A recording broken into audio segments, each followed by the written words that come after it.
coffee here for you guys. Did they have it like in an area somewhere else? Mm-hmm. Did they? You have to buy. Sadly. It's kind of shitty. Okay, so I was on the set and everyone was talking about this show and calling it historical fan fiction, which I thought was actually kind of cool. Wait, on which set? On our set? Mm-hmm. Oh, really? Yep. Historical fan fiction. I thought it was cool. I'm just processing. Yeah, it is actually. Yeah. I guess if like 50 Shades of Grey started out as fan fiction, we might as well too. Right? Didn't it? Yeah. So talk a little bit about how fun it is to sort of take license for this kind of stuff. I think it's really fun. I felt like it, if you take a girl who's engaged as a teenager and she goes to, she is raised in a foreign land at a court with Catherine de Medici as your future mother-in-law, and you get to bring your friends there. It felt like, there was just a lot of latitude to tell a kind of stories that I was interested in telling, which is, that had sort of high stakes, that you can lose your head literally by losing your head sort of sexually or romantically. It really, there was you just kind of take one misstep and everything could, turn terrible. But that had a wish fulfillment factor, that there was something incredibly aspirational, not just in the costumes, but in a girl kind of finding her footing, as a future ruler. And then it lent itself to a romantic triangle. And, any castle has a rumor of being haunted. Every castle we filmed at in Ireland, I was told was haunted in very graphic ways, all of which I believed. And there were bats flying around, and honestly. And so it just felt like it was the right kind of hybrid at the right time. And that the historical element of it essentially gave you a billboard. It gave you a character whose name you knew, and who no matter what people know about Mary Queen of Scots, they know it ended badly for her. It did, and but she lived until she was 40, and at least it was a quick end. A lot of people died slowly in their 20s. So, yeah. Can you talk a little bit about the choice to introduce the supernatural and maybe supernatural element?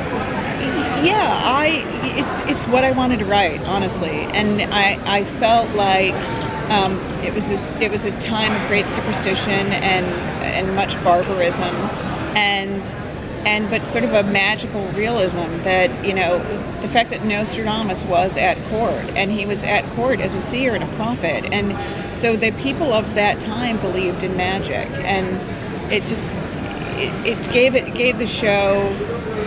To me, it gives it kind of an undertow of excitement and dread that I felt like added a mythology and a stakes that kept me interested in writing it from one episode to the next, and I felt like it would keep the audience interested as well.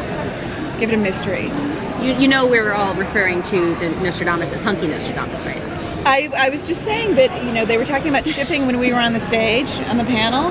And what I just read was the Nostra Adonis, is what I read. I like it better. I just read that and I think he's super hunky. You're going to see a lot of him. So we want to thank you for that. No, you're welcome. You're welcome. So are there any other historical figures that we're going to see come in? Yeah, I think eventually we'll get to Elizabeth. You'll get to Mary's mother at some point, Rita Gies. We'll move them in and out, but we need the time to get there. You won't see them probably in the first handful, but they're referred to, they're around. We hear about other people rising to power, and every time I think the name Elizabeth comes up, you see Mary do a little shiver, because she knows. And I'm sure if I were doing Elizabeth right now, if the name Mary Queen of Scots came up, I would do the same thing for her character. So obviously there's already been a few liberties taken with the story, which is awesome. Yeah. Do you have besides maybe the way she dies and then the fact that Frances will eventually die, do you have certain things that you feel are kind of gospel that you have to stick to? Yeah, I do. I feel like those big tentpole moments in the course of her life and in the course of history they're turns that we'll make. And so, I think, and there are others that, that are not as well known that we'll get to as well. And they make the show better, as opposed to me feeling like, oh, we have to adhere to that, that beheading. So that seems like a good thing to play. young widow seems like a good thing to play, you know. Well, the ladies in waiting are really interesting, and so we got to talk to them on set a little bit. But so, like, you're starting to see them sort of split into specific personalities in the pilot. But are they really going to take off in completely different directions?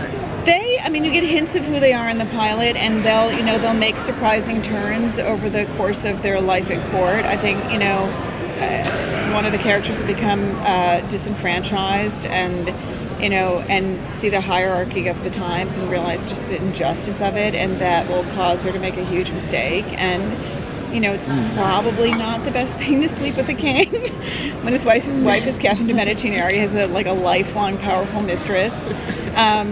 And I think that because Mary and Francis are, there's something incredibly flawed in the architecture of their engagement, that it'll break apart at some points, and maybe not the best thing to bring your prettiest friends to court. How deep are we going to get into Diane de Poitiers? Because she's fascinating. She is fascinating. She's there. She's at court, and it's such a big cast. We have just an embarrassment of riches, I think, with the actors on it, and so we're taking our time really telling the story of Mary and Francis, and Sebastian, and the king and the queen, and they're vying for power, and the rise of Elizabeth, not to mention the genre. So there's so much to choose from that we'll get to everything eventually, but it's not necessarily front loaded. The CW so often has all of these great product integrations, which I imagine you can't really do. There's not going to be a tablet device going on. I don't get those memos. It's true. But has there been any pressure from on high at all to find some ways? No, there hasn't. Do a fashion line that they can then sell? I don't know. No, there hasn't, and there really hasn't. I think there are designers that we've chased because we want to use their things in the show, but no, we haven't had any of that. I haven't gotten any of the emails that I've gotten on every other show. Like, could you play the proposal scene in an SUV? None of that happens. It just doesn't happen. But I think we're trying to do it to sort of get the high-end designers interested in us, and it's surprising. We've gone after a couple of, I won't say their names, but sort of, to me, stuff that I would spend money on, that's like a $200 item, and some of those companies, they're such big companies that we haven't been able to get through the door, and then all of a sudden we'll hear Chanel called.